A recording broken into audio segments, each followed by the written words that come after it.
इधर पश्चिम बंगाल में कड़ी सुरक्षा के बीच चौथे चरण की 44 सीटों के लिए वोटिंग जारी है। आज किन दिग्गजों की किस्मत ईवीएम में होगी बंद और पीएम मोदी और सीएम ममता बनर्जी कहां-कहां करेंगे जनसभाएं।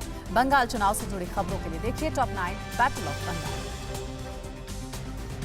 पश्चिम बंगाल के 5 जिलों की 44 सीटों पर आज वोटिंग जारी है।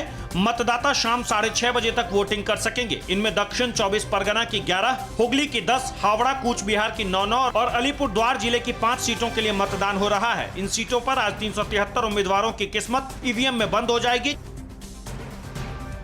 बंगाल में कड़ी सुरक्षा व्यवस्था के बीच चौथे चरण की वोटिंग जारी है। शांतिपूर्ण मतदान के लिए चुनाव आयोग ने सुरक्षा के पुख्ता बंदोबस्त किए हैं। आयोग ने चौथे चरण की 44 सीटों पर संवेदनशील हालात को देखते हुए केंद्रीय सुरक्षा बलों की 789 कंपनियां तैनात की गई है।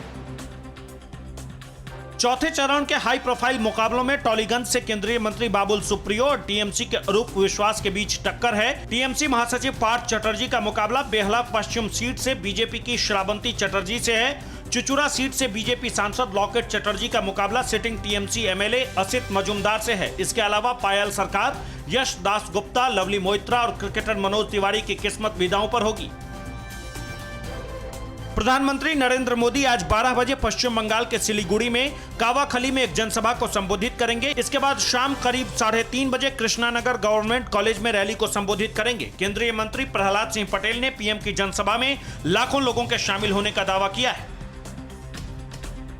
पश्चिम बंगाल के मुख्यमंत्री ममता बनर्जी आज नॉर्थ 24 परगना में एक के बाद एक 3 रैलियां करेंगी। ममता सबसे पहले सुबह करीब 11 बजे हिंगलगंज में, दोपहर करीब 12 बजे दक्षिण बोगांव में और दोपहर करीब 1 बजे बीजापुर नाहाटी में जनसभाओं को संबोधित करेंगी। राज्य में आज चौथे चरण के लिए मतदान हो रहा है। टीएमसी अध्यक्ष और सीएम ममता बनर्जी ने सेंट्रल फोर्सेज पर दिए बयान पर चुनाव आयोग को नोटिस को लेकर कहा है कि मुझे इसकी फिक्र नहीं है। जब तक सीआरपीएफ बीजेपी के लिए काम करना बंद नहीं करती तब तक वो ऐसा करती रहेंगी। चुनाव आयोग ने इस मामले में नोटिस जारी कर ममता से जवाब मांगा है। पश्चिम बंगाल सरकार में मंत्री और टीएमसी नेता फिरहाद हाकिम ने एक तस्वीर ट्वीट कर बीजेपी पर हमला किया। तस्वीर में दिख रहा है कि ममता विकेट कीपिंग करती हुई पीएम मोदी को रन आउट कर देती हैं। तस्वीर पर खेला होबे भी लिखा है। हाकिम के मुताबिक तस्वीर पूरी तरह से राज्य के मूड का प्रतिनिधित्व करती है। गृह मंत्री अमित शाह ने कोलकाता में टीएमसी पर हमला करते हुए कहा कि लेफ्ट जिस हाल में कोलकाता को छोड़कर गई, दीदी 10 सालों में कोलकाता को उससे भी पीछे ले गए। हमारा सोनार बांग्ला अभियान कोलकाता से शुरू होगा। ये सिटी ऑफ जॉय तो बना ही रहेगा। हम इसे सिटी ऑफ फ्यूचर में भी बदलने का काम करेंगे। हम 22,000 करोड़ का कोलकाता डेवलपमेंट फंड बनाएंगे।